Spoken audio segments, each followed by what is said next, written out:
Hi.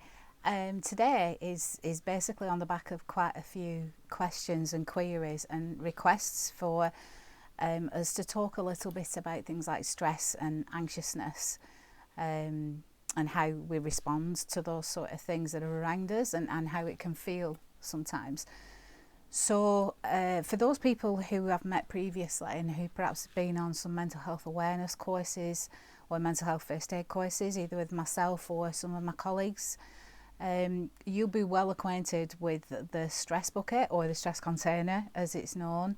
If you're not, then underneath this video I'm going to put a link to the stress bucket and some really good reading and some videos around stress, anxiousness, and the body's response to feeling under stress and under pressure, and things that basically just back up, if you like, and look at the theory behind why human beings respond to stress in the way that we do. And certainly anxiety, which can be really debilitating.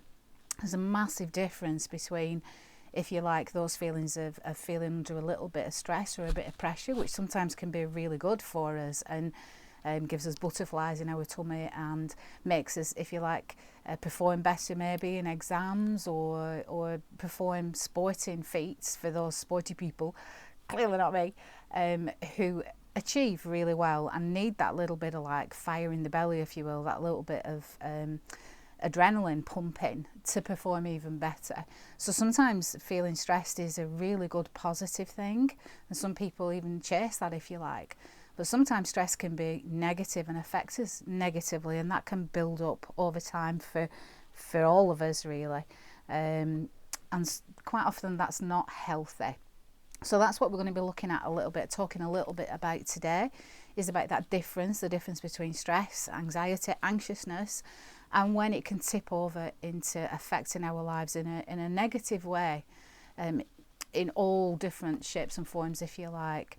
And I don't think it's surprising to anybody that in COVID times, if you like, that quite a lot of us are being affected a lot more than maybe we normally would. So we're going to just look at that a little bit. And again, please look at some of the references and the videos that look at how the brain responds to fear, if you like, later on after this, because this is just like a little chit chat really, just for us to connect with each other. So you, like me, probably have had a life that's had ups and downs. It's not been steady away every hour of every day of every week and month, year, etc. So most human beings, especially as we grow through life, are used to experiencing things that we don't particularly feel positive about, things that make us feel like we're under pressure.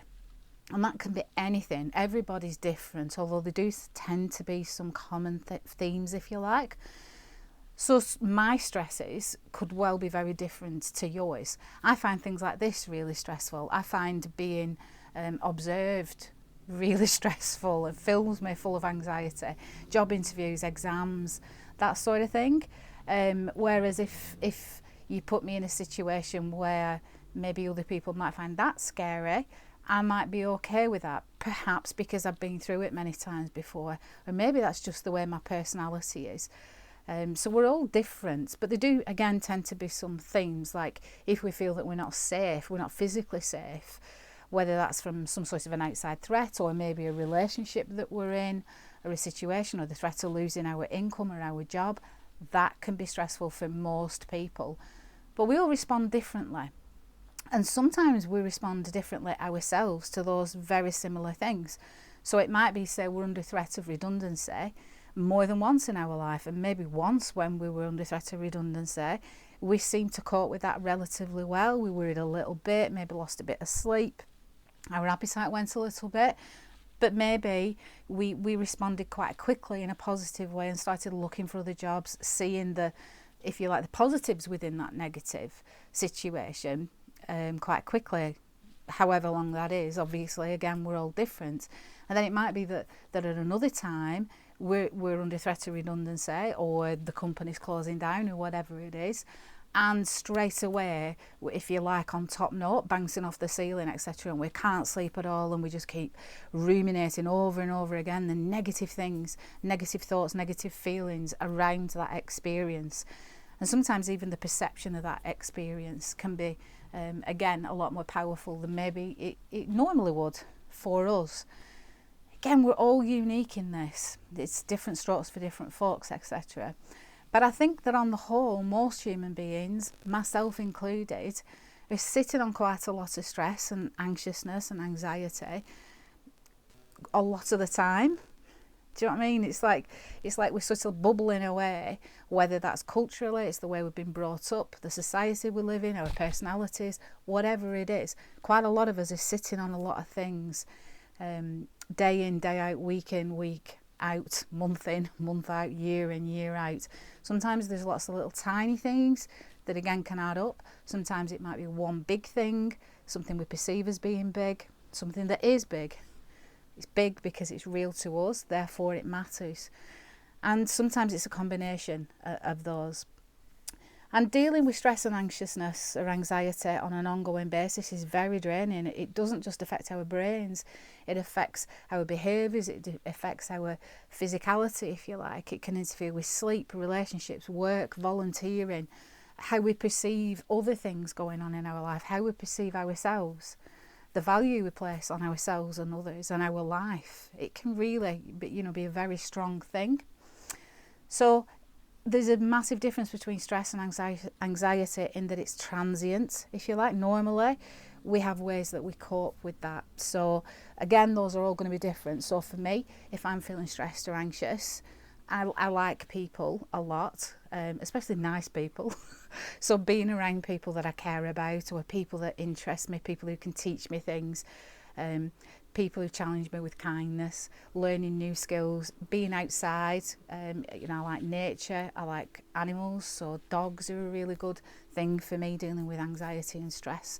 Reading, music, there's loads of things that I know make me feel better and give me that sort of sigh, if you like, inside when I'm going through things that make me feel a little bit and you will have your own, as we all do. And sometimes we learn new ones, we learn ones from other people and we think that sounds pretty cool, I'll have a do at that. And sometimes it works and sometimes we're like, yeah, no, it's not for me. And that's all right.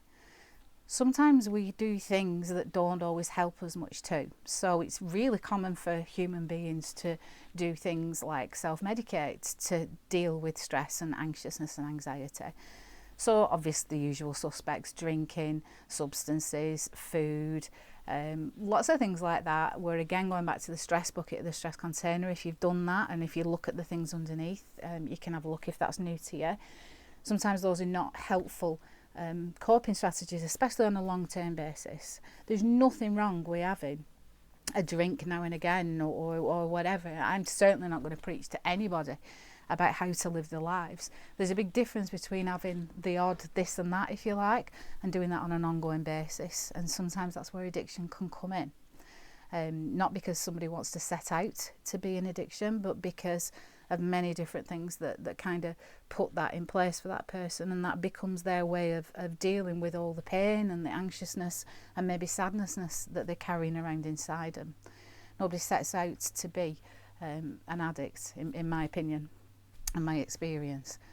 So dealing with those sort of feelings is something that we have to do on an ongoing basis, and sometimes we can do that and sometimes we're great at it, sometimes we're able to do that, because sometimes these things cost money, or we need space, or we need the opportunity to be able to do those things, and we need the kind of enthusiasm to do them as well. Sometimes it's hard to get off your backside and go and do exercise if you kind of like thinking, do you know what, I just want to sit on settee all day and watch Netflix or whatever it is. Sometimes you've got to sort of like push through that to get to the good stuff at the other side, and that can be really hard. So if we can do that, that's great. But what if we can't do that? That's when things can start building up quite considerably. And within all of this is a big massive one, and that's talking. And I'm not necessarily talking about counselling or therapeutic interventions, from professional sources, if you will. They're amazing. I mean, just amazing. But we don't always need that. Sometimes we just need to just go bleh and get it off our chests to somebody who makes us feel like we matter, somebody who feels like they're actually listening to us and hearing what we're saying, hearing what we're not saying. listening to the words that we're not getting out, looking at our body language and stuff, you know, and calling us out if we're like, no, I'm fine, honestly, I proper am, I'm fine. And saying, you know what, I know you, and I just feel like something's going on at the moment. I care about you.